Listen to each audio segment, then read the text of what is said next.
tuned into Black Hollywood Live, the world's first digital broadcast network devoted entirely to urban entertainment and pop culture. Tune in right now.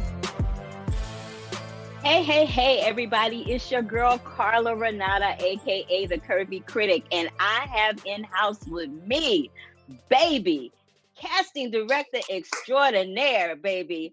Oop, that was me. Let me turn my thing off. Oops. I got the, oh, there we go. Okay. I be having the volume up. It's the whole situation going on.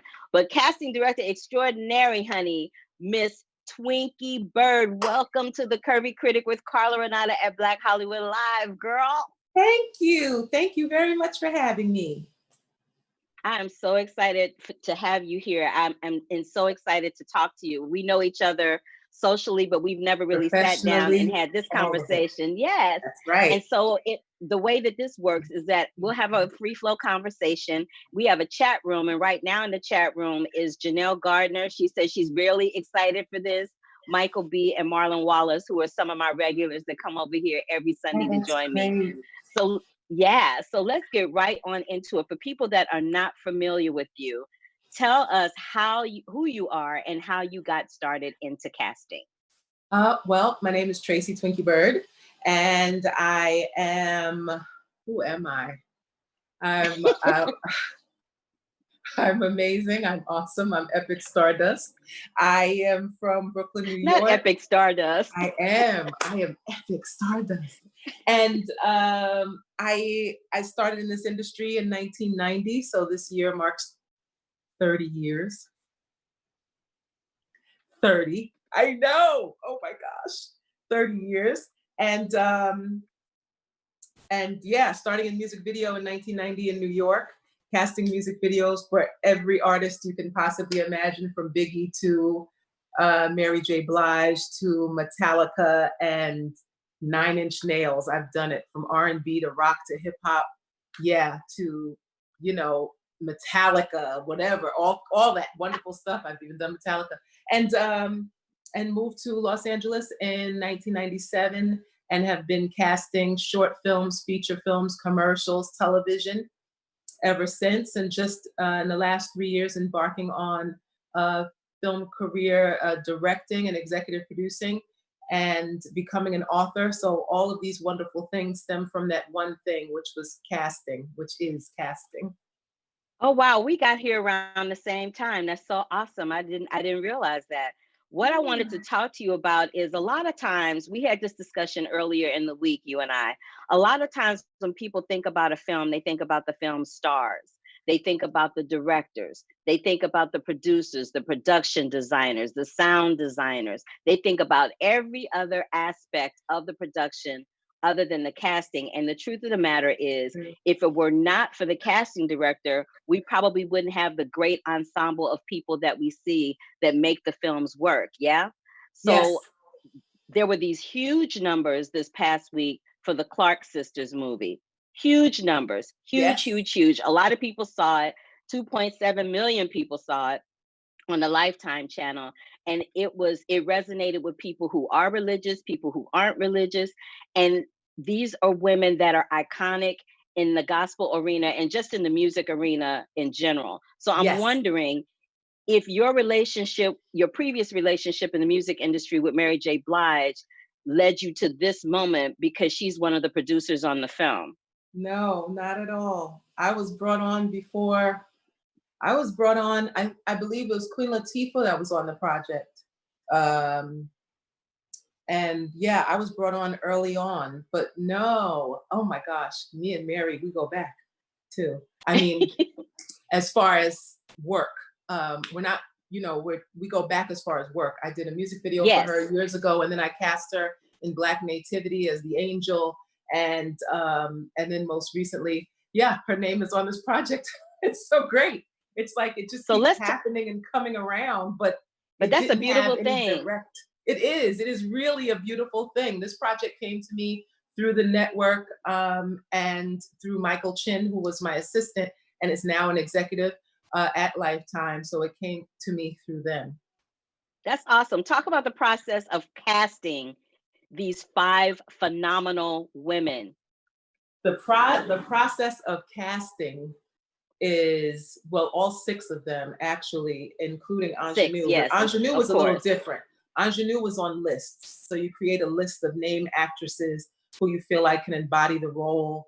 And you go down your list of actresses and check availabilities and see if is Regina King available, is Tashina Arnold available, is, you know, Tisha Campbell available, like all of those women in that same or similar age range, Kerry Washington, all those. And through their availability, you send scripts out to see if they're interested in the role and would you be interested in an offer. So that is the ingenue side of it.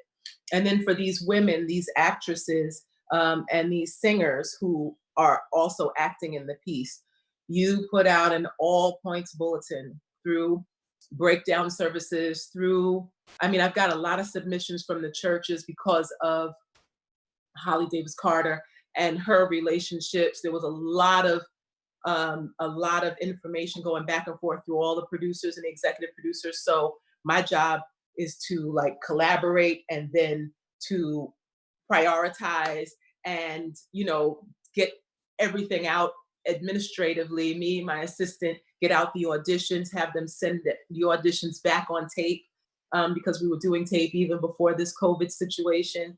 So it was about getting people on tape and having them audition, not just to sing, but also with lines and with auditioning the roles for each role involved. So there was a lot of work to do when it came to that. Did you ask any of them? So in the process of singing, did you ask any of them to sing their own music selections, or did you specifically ask them to sing a Clark Sisters tune? Neither. They just sang one song, but it was not a Clark Sisters song. And we just wanted them to sing to hear the range so that when the tape was sent to Donald Lawrence and to the director and the producers, that they can hear tone and range, and then they can, you know, do their magic with it. So yeah. Now to switch to another project real quick, I remember you casting South Side with You, the film that Tika Sumpter produced about the first date of Michelle and Barack Obama. And there's a story that you told about casting a young man who played Barack Obama that I want you to share with my audience, because I think it's an awesome story about how you literally took your skill and got the best person for the part. Was that the story about Turn the Volume Off? No, it was the story about imitating. He was trying to imitate. So yeah, that is the story about Turn the Volume Off. Turn the Volume Off. So yes. So it's so funny. My director said the same thing at Sundance, and he told, I don't know how many hundreds of people were in that room, but it's true. He's an actor who lives in London, but he's from the US. And he was doing an impersonation because he had done impersonations of Barack Obama. So when he was auditioning, he was doing kind of an impersonation, and it was bothering the director so much. But I saw something in him. So the director, Richard Taney, shout out to him, he said to me, well, I can't see him in the role, Twinkie, because he's doing this interpretation. It's like this thing, and it's getting on my nerves. And I said, okay, all right, I understand that. Turn the volume off. Turn the volume off. And instead of listening to his voice, hear him with your eyes. I want you to hear him with your eyes. Like, just focus on what that all is. And he did it. I'm thankful that he followed my careful instruction and sharing. I'm glad that he listened to me and understood that I'm not trying to undermine him, that I'm a team player and I am focused on the team winning. So he did, and he listened to him and he saw him, and then he said, okay, I'm going to give him a couple of tweaks, and you send this to him and let him send the tape back. And, ooh, I'm so sorry. I lost you for a second. That's okay, baby. I said, I'm going to send the tape back. And he said, I'm going to send him some tweaks, send the tape back. And he took the instruction, he took the direction, the shift and the change, and he was our Barack Obama. He was awesome. He was really, really wonderful. Speaking of which, let's talk about being a team player. In terms of being a team player, I've heard many casting directors say along the way, from an actor's point of view, because you know that I'm an actor as well as Yes. a host and a film critic, that, you know, a lot of times actors will be like, oh, this casting director doesn't like me, they won't see me, they don't like me, yada, yada, yada, right? And Yes. I've heard casting directors say, look, we want y'all to come in the room and be good, because then our job is done. We're good. Like Right. we're rooting for you. Can you just speak to that for a second? Speak to, I agree. I agree with that. And Yeah. it's definitely not about not liking you. Sometimes it's about you not being ready for what it is that we know we need from you. You know, a lot of times it's our job to see. It's almost like a teacher, and it's like you know, a guidance counselor. It's like our job has so many hats, and we can tell and we can feel what you're capable of at that particular point in your process, in your education, in and this thing right here is a little bit out of your grasp, and I don't want you to come in and to just not be able to nail it or take that note from the director. I don't want you to come in and the director be in the room and just like, I don't know why did we see that person? So what you Yeah. really want them to do is come into the projects where they're strong. And as you're growing, as you're becoming more self-aware, as you're becoming even more of a leader, and you know, it comes across. It just, I don't know how to say it, but it comes across. There are times when I'm watching shows and I'm like, okay, she may be the lead, but she's really not ready yet. Mm. That's that's Really not that's ready yet. that's notable. That's Yeah, notable. Now let's segue from you casting films to casting something like Being Mary Jane, which is an episodic, right? So let's talk about the I love difference that show between so much. casting for girl, I do too. Please, that is my jam. So let's talk about casting something like a Being Mary Jane as opposed to these feature films that you've been doing for the big screen and for Lifetime. Um, Being Mary Jane, well, I got that script and I cast the pilot and the first 3 seasons. And it had a completely different name when I originally got the script. And oh, I loved it so much. I loved it so much. First, I had to cast that family, that beautiful, chocolatey, scrumptious black family, beautifully flawed, epic in all of their everything, just oh, glorious morsels. Just I mean, it's like uh Margaret Avery and Richard Roundtree. I got to cast them. Me, really? As Yeah, the you did. matriarch and patriarch of that family? Just seriously? That was amazing. And to cast that kind of family was important to me, just because coming up in the era of Cosby Show and of Different World and watching beautiful Black families on television, you want to be able to be a part of that next beautiful Black family, even though we're flawed. Even with all of the flaws, all of the juiciness, there's still that love. And that was challenge because first we start with Gabrielle, casting Yeah. Gabrielle, and having that meeting with Gabrielle and her manager and everything, and then getting the right woman in her early 40s at that time, or late 30s. I think she was early 40s at that time. And because we wanted to represent for women of a certain age, getting to a place where you are it. You've got friends, you've got family, you've got career. Where's he at? I was like, what's this? Where's he at? I love that, right? Yes. Dude, where's your And a lot soulmate? of us are going through all of that. Where he at? Him, with.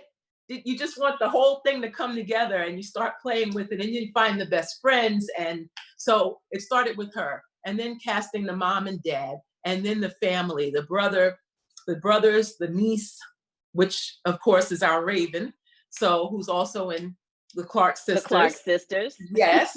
And finding her and her dynamic with Gabrielle, it's just, and it was a process. They gave me 12 weeks. 12 Wow. weeks to cast it. Yes. And it was a Now, is process. that a And lot? Is that a lot of time or a short period of time in it's the a big short, scheme of things? it's a short period of time. To cast It's all those tough roles, to right? cast all those roles. Yes. And then simultaneously having a casting director in Atlanta, which is where we were shooting it at the time, looking for all of the local roles and the ancillary roles to play. So I had to do that base cast of the family and then the guest stars. So they were all series regulars or recurring.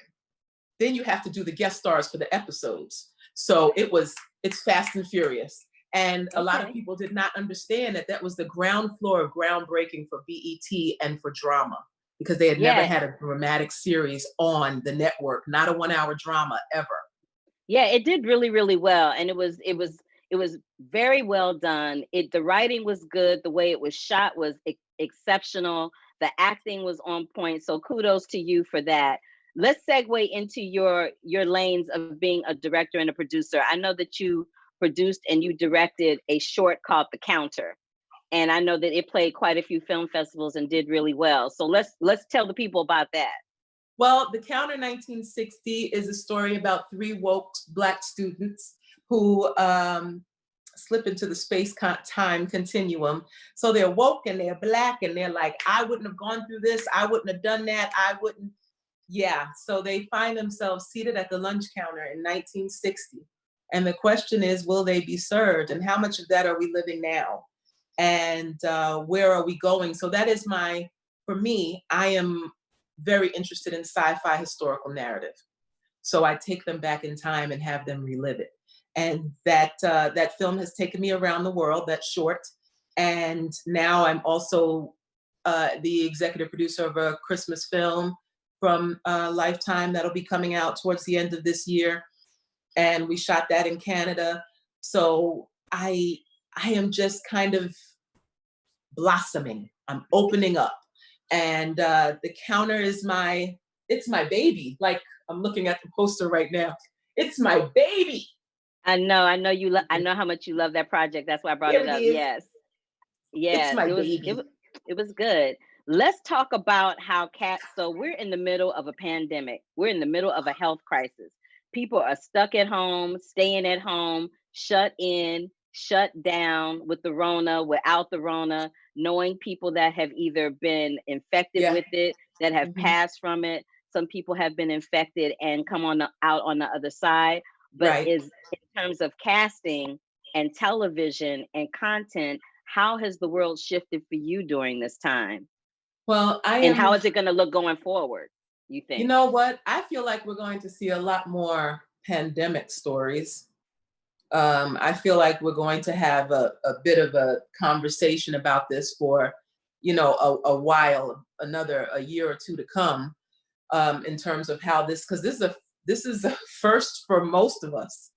Uh, Yeah, this we've is a never first. experienced this is unprecedented. We've never experienced this in our lives or in our industry. So this is Right. this is something that's new for everybody. People are having to shift. Mothers and fathers and parents are having to shift their everyday, trying to work from home, homeschool, feed the Right. kids, give them attention. I have a girlfriend that has a child that's probably, I think she's probably about 4, I want to say about 4 or 5, and her child was having a hard time understanding and grasping why, if mommy was at home, mommy couldn't play with her all the time.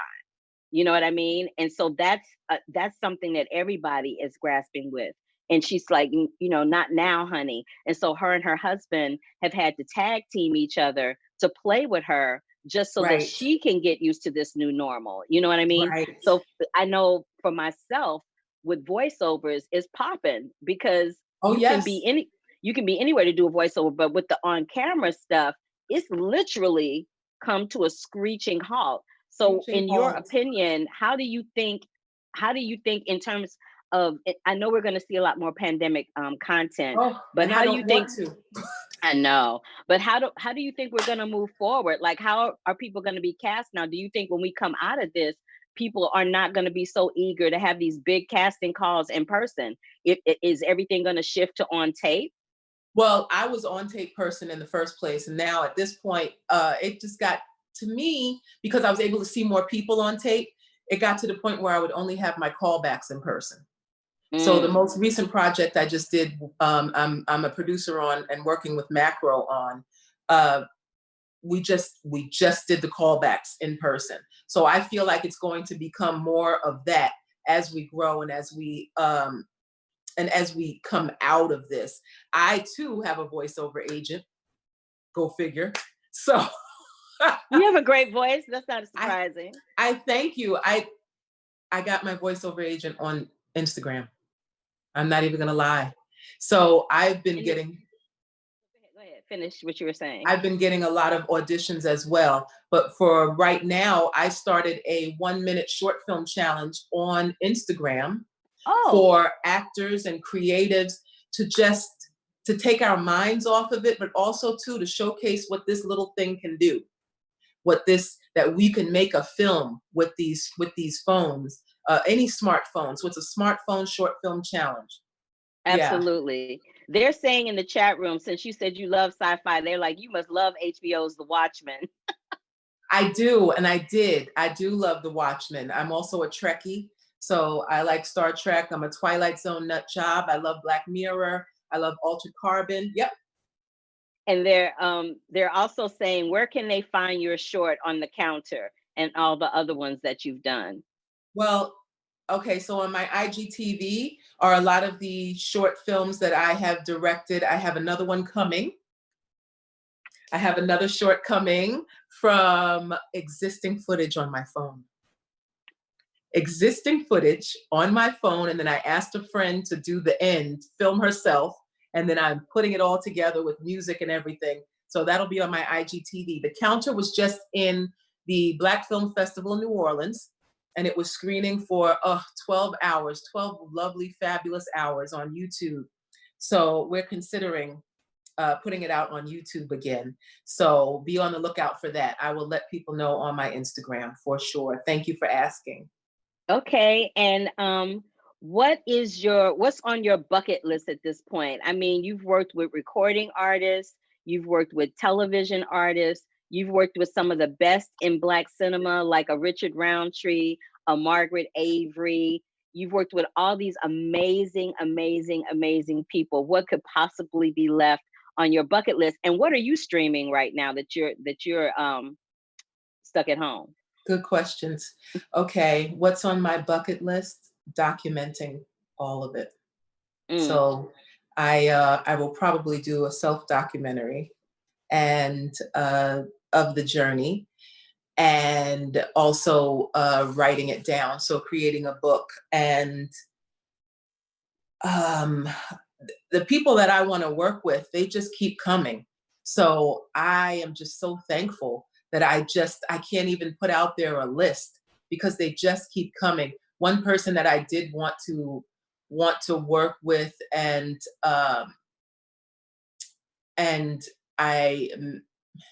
I'm so looking. I want to work with Sidney Poitier and Harry Belafonte before they pass away. Ooh, that's a good bucket list to have. I do want to work with them. I met Sidney Poitier. I haven't met Mr. Belafonte yet, but I want to.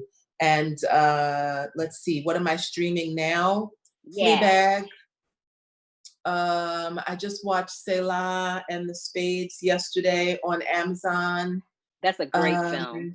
Yes, and what else am I watching? I'm watching so many things. I'm also educating myself online. So I'm taking classes on directing. I'm taking classes on photography. I'm doing so many things, and I have to judge this competition that I created. Right. So you got that on your hands.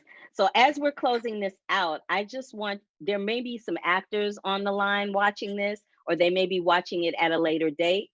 In your book, Channeling Becky. Channeling Becky. Also dealing with that. So they can read that. But for actors that may be watching in this moment or after the fact, what advice do you have for them right now, while they have all this time to kind of like get their act together, or take some classes, No or pun intended. you know what I mean? Or right. Or, re-edit their reel or whatever. What advice do you have for people right now?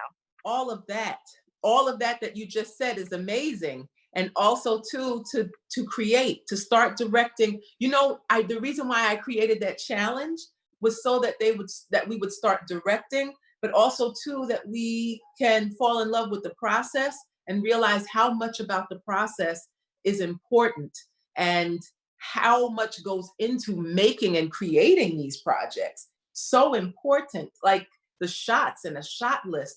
So you can be writing, you can be directing, you can be reading, you can be studying. I have a friend of mine, Marquise Harris, who's doing scenes with Curtis Cook online on his Instagram, and they film each other doing these fabulous scenes, and it's so great.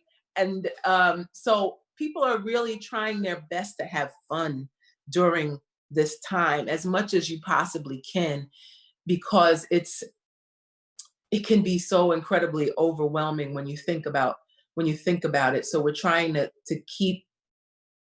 stay creative, and we're really trying to help other people get their minds off of things. Imagine who it's touching. Like there could be a nurse somewhere, or a doctor, or a first responder somewhere who's watching these funny little things that we're creating and posting, and we're making them laugh for a few minutes. So let's keep doing that. Let's keep creating, because they need us. Yes, absolutely. That's totally my goal in doing this every week.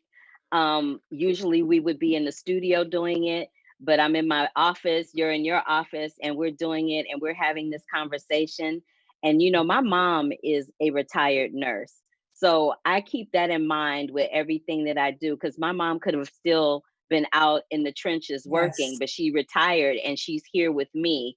And if she were not retired, she would be in the trenches with everybody else, trying to, make this world a better place as a healthcare Bless them. administrator. Bless So her. Bless her. I, I I feel like, as someone who is in the entertainment industry, I can talk and I can entertain. And if I can't do anything else, I can do that. And I'm using this platform to try to make everybody's day a little brighter, help lift their spirits, if only for a few seconds or a few minutes or for an hour, because we need that. And I read a quote somewhere where someone was talking about how when we look back on this time, we're going to look back on it and see that when people were down and out, when they were feeling low, when they needed to be entertained, that they looked to artists to do it. So, having Yes. said that, I appreciate you wholeheartedly for being an artist in a space, in the casting space, that is helping us to see wonderful work, new wonderful work in every different platform all the time. I thank you for taking the time to come over here and chat with me today. I think it was an important discussion that people needed to hear. I want to thank the people that have been in the chat room today. Brandon, he loves animation, so he's always shouting me out about the Simpsons and the Willoughbys and It's the wonderful. onwards and all of that stuff. And he sends me paintings and his drawings online. So thank you, Brandon. Janelle Gardner is here. Michael B is here. Marlon Wallace is here, and some other people whose names are in the chat, that I want to thank them wholeheartedly for coming over here and hanging with us. And before we go, please tell everybody where they can find you online and where they can find any and all of your projects. They can find me online at I am TWINKIE Byrd, and that is on Instagram and Twitter, the same. I am TWINKIE Byrd.